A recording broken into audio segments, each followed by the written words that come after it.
Playoffs? Don't talk about it. Playoffs? You kidding me? Playoffs?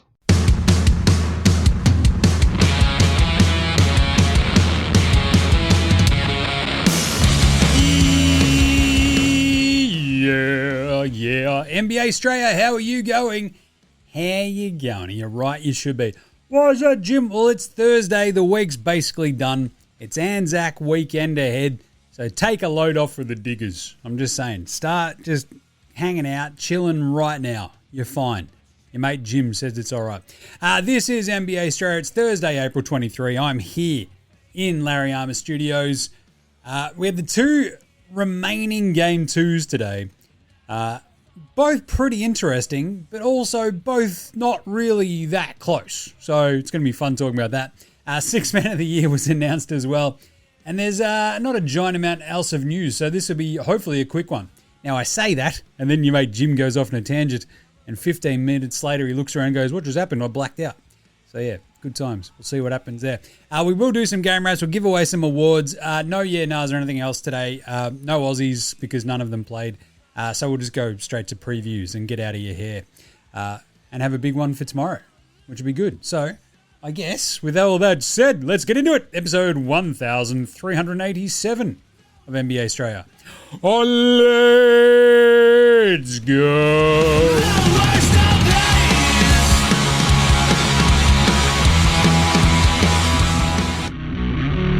This is Josh Giddey. G'day, this is Andrew Gaze. This is Jack White. This is Joe Ingles. This is Dyson Daniels. This is Chris Anstey. This is Matthew Delvedova. This is Shane Hill. You're listening to NBA Australia. And you're listening to NBA Australia. And you're listening to NBA Straya. And you're listening to NBA Australia. And you're listening to NBA Straya. You're listening to NBA Straya. And you're listening and watching NBA Straya. This is NBA Australia. Let's do it.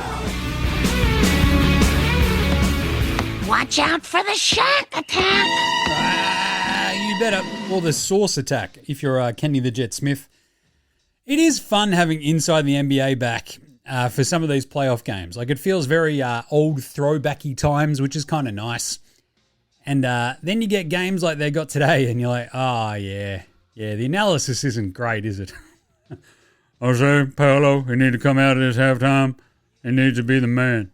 You need to come out and say, I'm Paolo Banco, and I'm better than anyone here.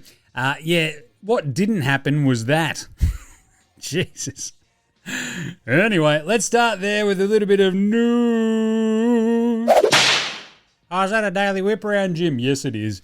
They announced the Sixth Man of the Year today, which I love because it sounds more important, right? It's like rather than saying Bench Guy of the Year, it's like Sixth Man. Ugh, he's like the next one in line. It's like, but what happens if the fifth guy sucks? Anyway, but still, you have Keldon Johnson running away with it. 63 first-place votes in the end, 28 seconds. Jaime Jaquez got the other, 34 firsts, which left a random 3 firsts, I want to say 4. Yeah, 3. Good maths there, Jim. Thanks. Because Tim Hardaway the Lesser didn't get any firsts. The random first went to Naz Reid. Hello, Minnesota media. Beef Stew. Hello, Detroit media. And Mitch Robinson, the other one. Hello, New York media. I just want all these votes to be transparent so we can all just go to the morons who are like in their home, sort of media market just voting for their guy. At which point we should go, why are we giving local media votes in the national awards? It just seems a bit silly. Anyway, so Keldon Johnson ahead of Jaime Jaquez, ahead of Tim Hardaway the Lesser. Naz Reid 4th, AJ Mitchell 5th. That was all right. He was injured for a bit, but anyway.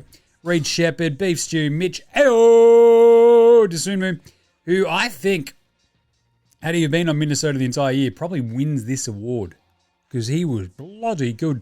And I did love that Mamu copped 3 third-place votes.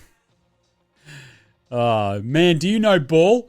Yeah, how good was Sandro Mamishkavelli this year? So he was fine. You don't need to vote him for fucking Sixth Man of the Year. Settle down. Anyway, so there we go. Defensive Player of the Year. Wemby gets it and then instantly just fucking gets knocked out after he picks up his trophy. Jesus. Clutch Player of the Year. SGA wins that.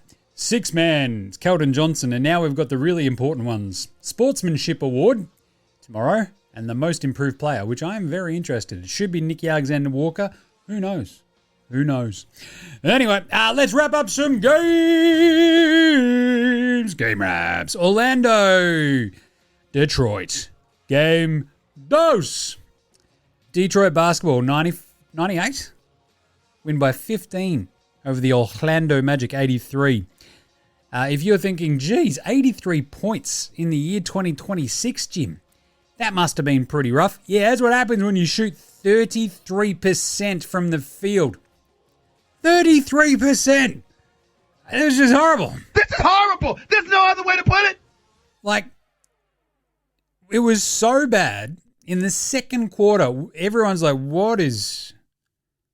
Like, the Magic have like 23 points, and it's like 6 minutes to... What? This is horrible.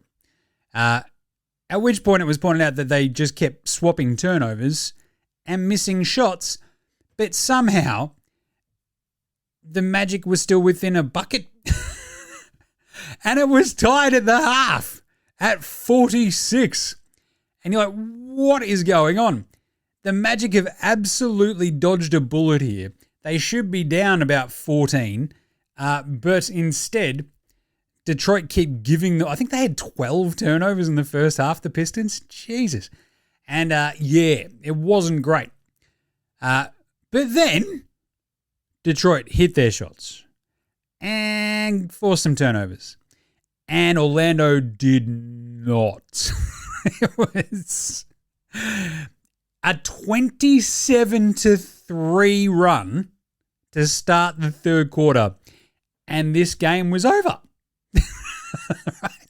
It just was. You're like, I guess that's that then. Like, Orlando finally scored a couple of buckets. They still got outscored by 22 points in the third quarter. It was a 38-16 third. And then they just put it into cruise control and was still won by 15. There wasn't even like that, look out, they're making a run kind of moment. It was only 15 points in the end because Jace Richardson came in the last few minutes and hit a couple of threes. Like, that's how bad it was, and that's how bad the Magic were. Yeah, it was still like 20 points with like 4 minutes to go, and you're like, yeah, this is not great, is it? And then a 15's like with 2.5, but it was just all over Red Rover. So this is what you were fearing, and Magic fans are sitting there going, Jim, I've got a horrible sense of deja vu. And then they'll say to themselves, Jim, I've got a horrible sense of deja vu. Because this is what they do. Go back through some of the Magic's history and they love winning a first game and then losing the next 4. And wow. So I was pretty adamant the Pistons were going to win this. Didn't see them ripping off a 27-3 run at the start of a third quarter in an absolute rock fight of a game. But figured they respond, and respond they did. But this is it. Their defense just locked in. Jalen Duren was much more engaged, much better on defense.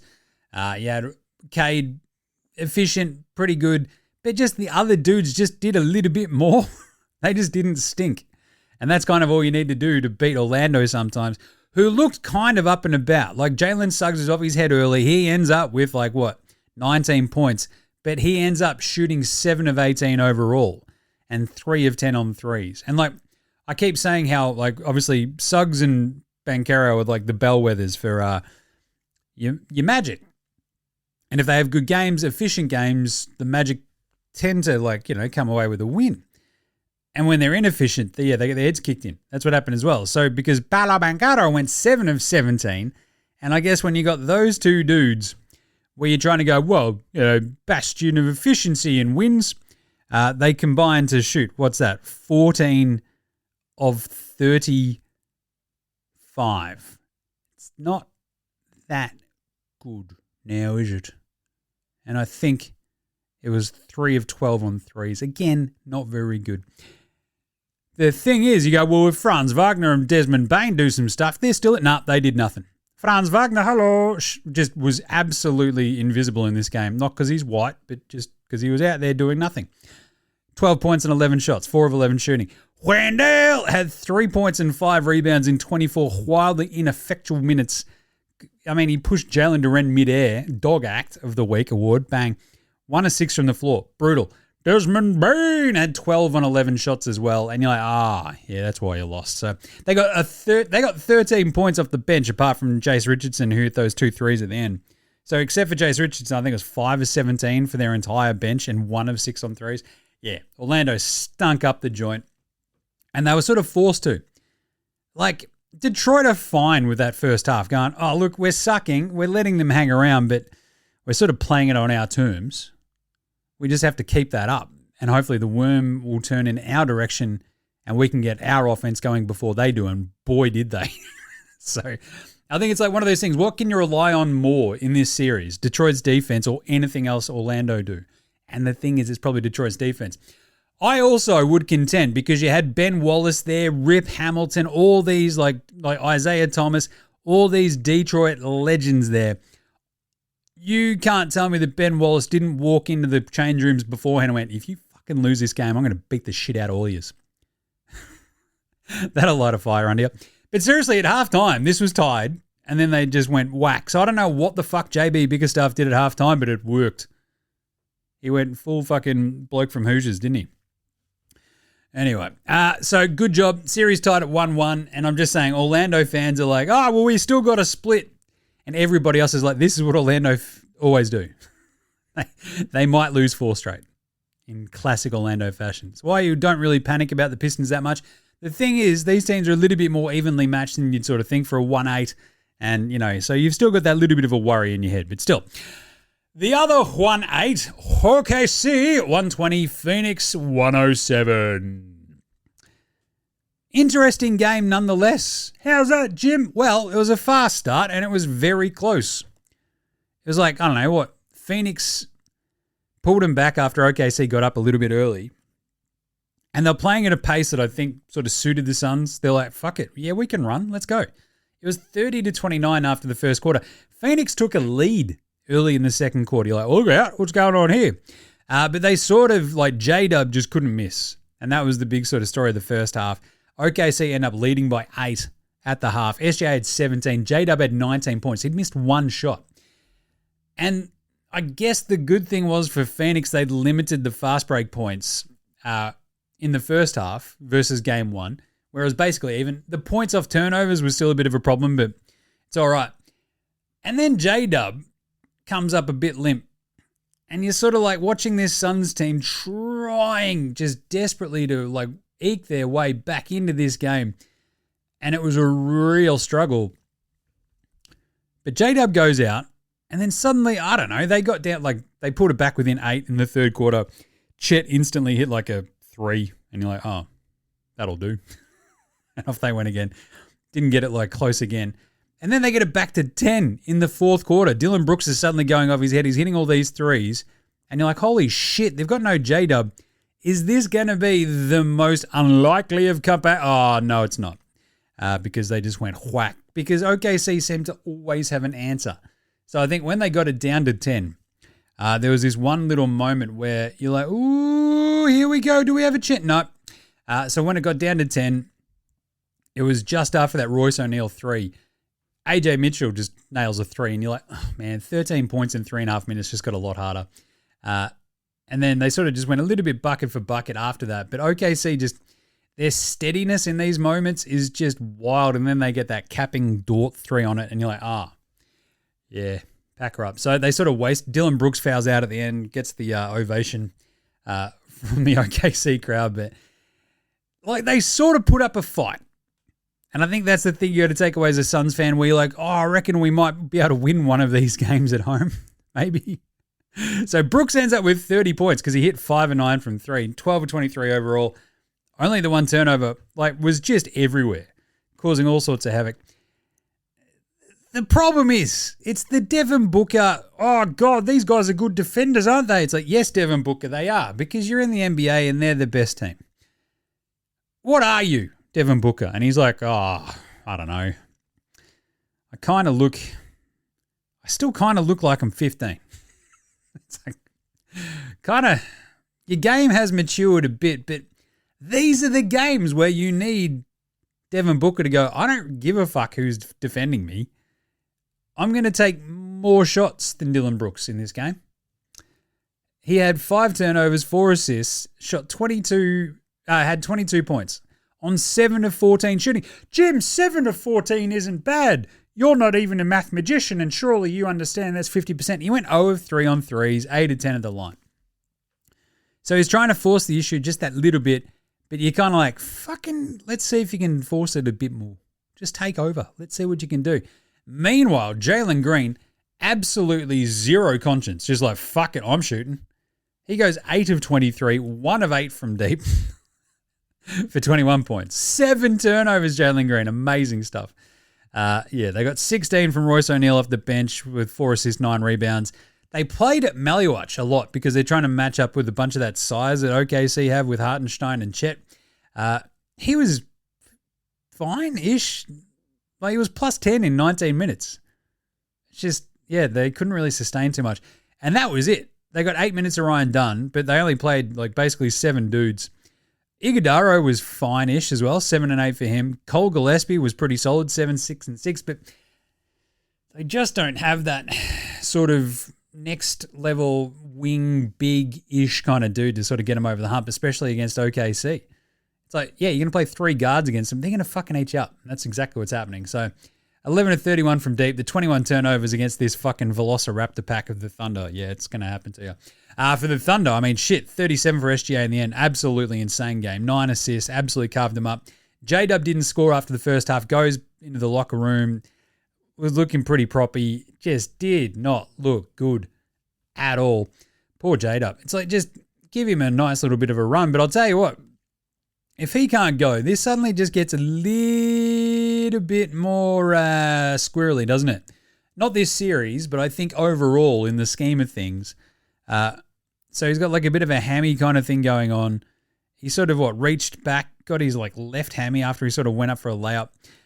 So we're still trying to keep an eye on what's going on with that, but it's a bit of a strange one, I'll tell you. Bit of a strange one. So hopefully he's okay, but if he's not, I'll tell you what, just got very much some Interesting stuff. Just saying. The thing is the Thunder, so they'll just do what they did today, and AJ Mitchell rips off 14 points. You're like, yep, he's still good. Dort hit 3 threes. Chet was awesome, I thought. 19, 8, 3 turnovers, but he had 4 blocks and really just ate up the Suns. Isaiah Hartenstein, had 9 and 10 as well. Jay Will, whatever. Caruso hit a 3. Isaiah Joe hit those 2 threes early. Didn't do much else, but the Thunder, this is it. They'll just go plug and play with one of their fucking multitude of wings and still kill the Suns in 4. So there you go. Let's do an NBA Straya Performer of the Night. That's not a knife. That's a knife. Kill Switch Engage, not just a cool band, but wow, it's SGA. I reckon he's just got one built into his back of the neck, and they just go, click, boom. Off he went. What did I say? He had 17 in the first half, rips off another 20 in the second, absolutely puts him to bed. He's so efficient that it's horrible. 13 to 25 for his 37, 2 of 5 from deep, 9 of 9 at the free throw line, 9 assists, 5 rebounds, a steal and 3 turnovers, taking the piss. Obviously, Cade Cunningham was another big one. He was just sort of the guy in that third quarter. The orchestration was really fun. So he ends up with a 27, 6, and 11. Yes, the 7 turnovers, but you get that on the big jobs. But like when Duncan Robinson's hitting threes, Tobias Harris is just doing his normal shit. He had 16 and 11. I didn't mention him earlier because he's Tobias Harris, and why the fuck would I? Except to get angry at him. But he sort of just made that all sing. So that was fun. Great job by both the 2 young, awesome guards. What about Spud of the Night? Spud, Spud, Spud, Spud, Spud, Spud, Spud, Spud, Spud, Spud, Spud, Spud, it is Spud of the Night. The Orlando Magic, Orlando Magic, Orlando Magic. Play the song. 1 of 6 for Anthony Black. 2 of 11 for Desmond Bain. 1 of 6 for Wendell. 7 of 18 for Jalen Suggs. 7 of 17 for Pato Bancato. They took 80 shots and hit 26 of them. And a lot of that comes down to 2 shots at the end from Jace Richardson, who hit 2 threes. Absolutely. 8 of 32 from downtown. Again, no math magician, but I'm pretty sure that's 25%. The Magic, absolutely. We knew they had it in them. And together, collectively, they are your spud of the night. Who's old mate? No, with an honourable mention to Jalen Green. The amount of turnovers and just like absolutely boneheaded shit he was doing at times, you're like, that's why they're not going to win this game. Not great. 8 of 23 is pretty fucking how you going too. Old mate, no mates? Old mate, no mates. Old mate, no mates. Old mate, no mates. Old mate, no mates. Old mate, no mates. Old mate, no mates. Who's got no mates today? Dylan Brooks doing his stare routine before the game is pretty funny. And he got asked about it. He's like, I'm just like getting in the moment. It's like, yeah, I guess. But he's obviously old mate, no mates, because that Thunder crowd fucking hate his guts. And I love it. I think my biggest and like the cool thing is the old mate, no mates, Team Canada. You got Dylan Brooks and SGA just going at each other as well. And there's no love lost there. Oh, how about those car parks, eh? Right? They've just gone full Canadian. The Moose. Oh, gee willikers, look at those Moose. Are like absolutely going at each other.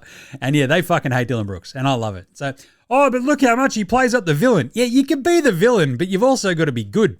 And today he was pretty good. He got 30 points. It was leading like an unlikely comeback out of fucking nowhere.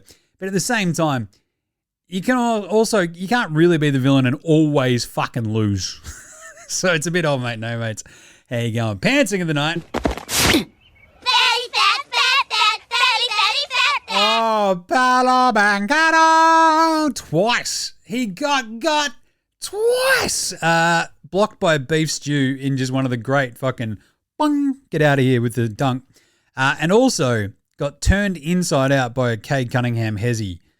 Straight by him. And you're like, oh, that's a pantsing.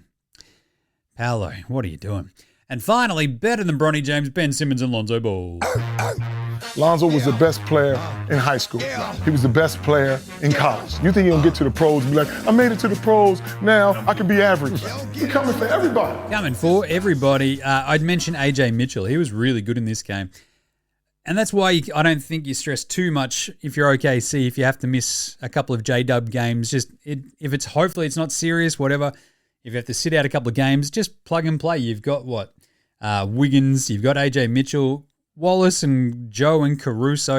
You're fine against Phoenix. But AJ Mitchell is just like, yeah, remember me? I'm really good. 14 points, 5 of 12 shooting today, 5 rebounds, 5 assists, 2 steals.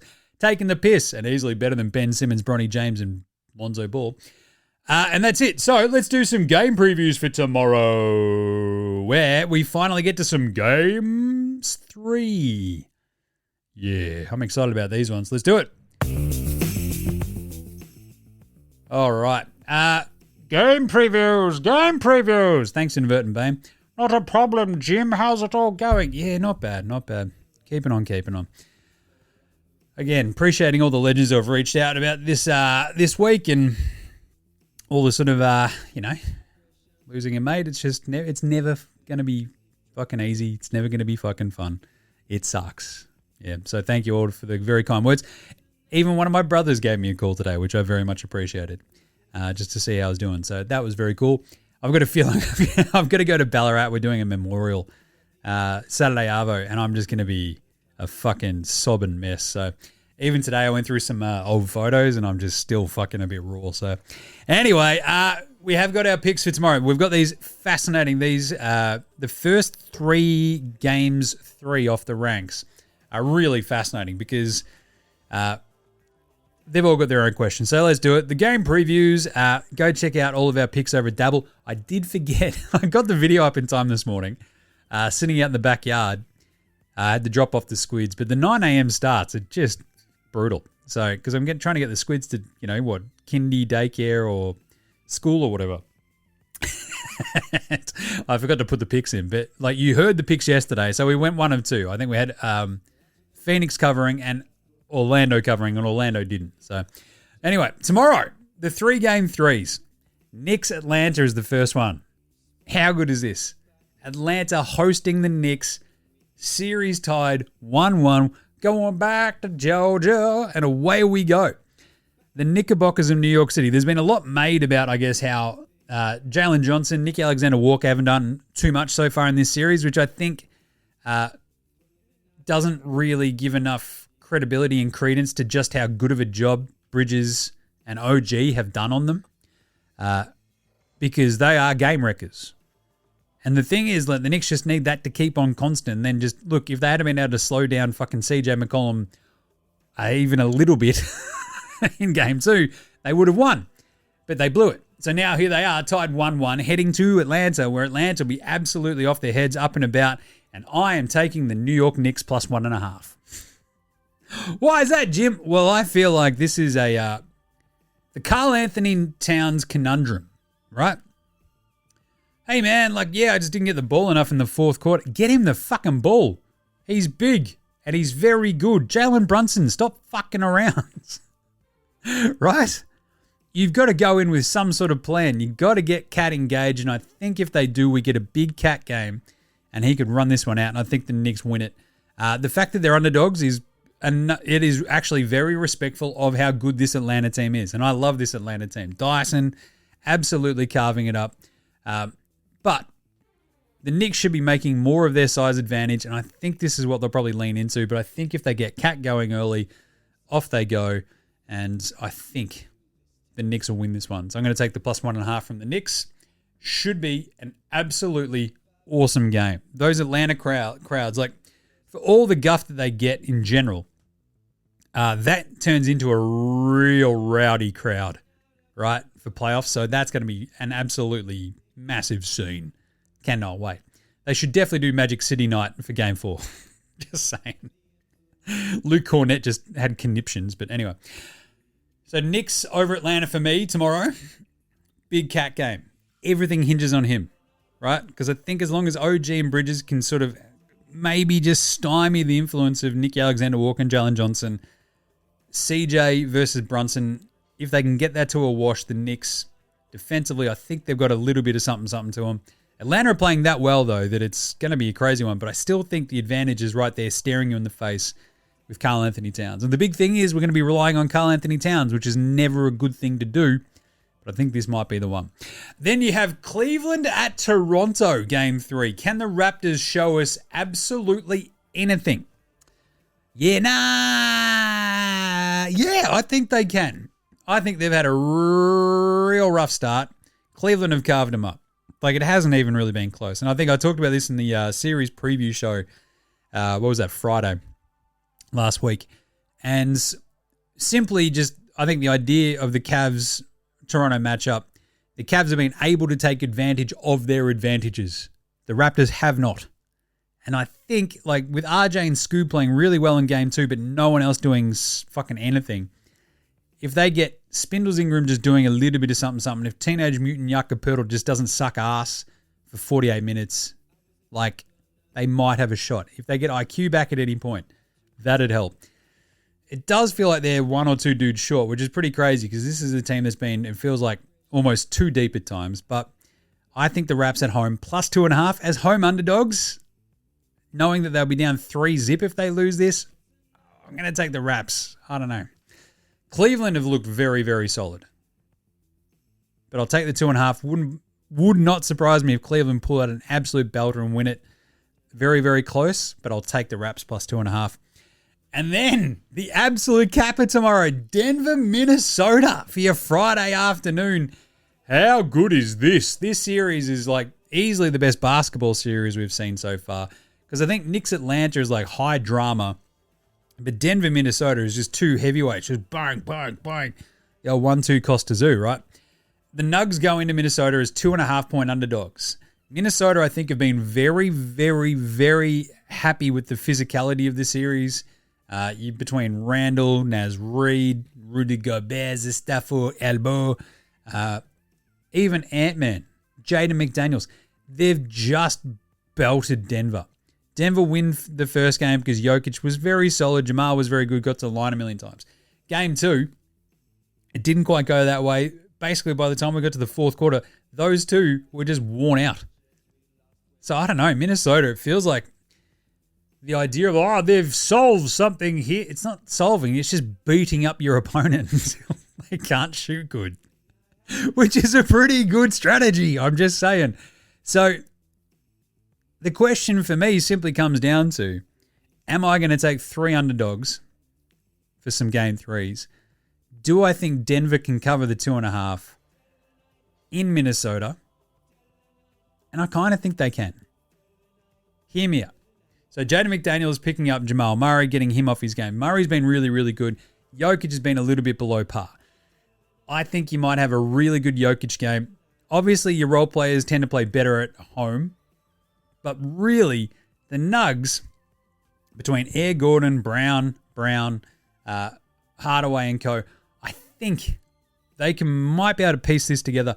The big problem is Denver's defense. If Aaron Gordon is like just that little bit hobbled, which it sort of looks like he is, their defense suffers pretty badly. So I'll take Denver to wrench back home court advantage plus 2.5. Because even if I'll take the 2.5 points, because I don't know if Denver will win this, but I think if it comes all down to it, Minnesota could also win an absolute thriller. So I'll take the points, I think. That's sort of my smart-ish take on this. But my worry is Minnesota are just going to do the same thing and just beat the shit out of them again. And Denver just, again, run out of gas. So I'm a bit worried about that one. And to be honest, I might talk myself into the opposite tomorrow morning for the video. So we'll see how we go, won't we? But there you go. That's it for today. That is NBA Straya. Make sure you're following us on Twitter, Facey, IG, TikTok, YouTube, all the good stuff. Get Around Footy Unfilterated, which is our new AFL show. I love talking footy. Absolutely one of my favorite things, just because the AFL media, again, there's so much of it out there and so much of it is lacking. And I'm just happy to talk. Anyway, so Footy Unfilterated with me and Jez. Go subscribe to that. Give it a listen. Give it a whirl. Go chuck it a follow on all the socials as well. NFL Australian Jim does Supercoach, same thing. The AFL Supercoach show went up last night. Go check that out. Absolute chaos this week. I have no idea what's going to happen. It's chaos. Listen to the show to find out more. Rate, review, star, subscribe across all of your platforms. Jump in the comments. Send us through some yeah-nahs for tomorrow's show. We'll do a bigger Friday show tomorrow, so that'll be pretty fun. So belt through some yeah-nahs. Any playoff questions you got, hit me up. Also, buy me a coffee. Buy us a coffee. You can do that at buymeacoffee.com/NBA Straya. That gets you into the Dead Set Legends Club. It's our Patreon, right? So basically it means that you get cool extra stuff, which is good. I think extra stuff is fun. Simple. So yeah, go check it out. Buymeacoffee.com. Basically, sign up, become a Dead Set Legend, help support the show. Big thanks always go to From Oslo for the intro and outro song, They Rule. So to House Thatch, Josh Dylan Renders, Fascinated, Goldmines, Ramshackle Army, Iowa, Section Green, and Dozers. They're behind all the tunes you hear. Smash them on your music streaming platform of choice. And that's it. Got to get out of here. So we will catch you tomorrow, you dickheads. Again, thanks for all the legends who have reached out. Appreciate your guts heaps. This is NBA Straya saying, look after yourselves, would ya? Hug your mates.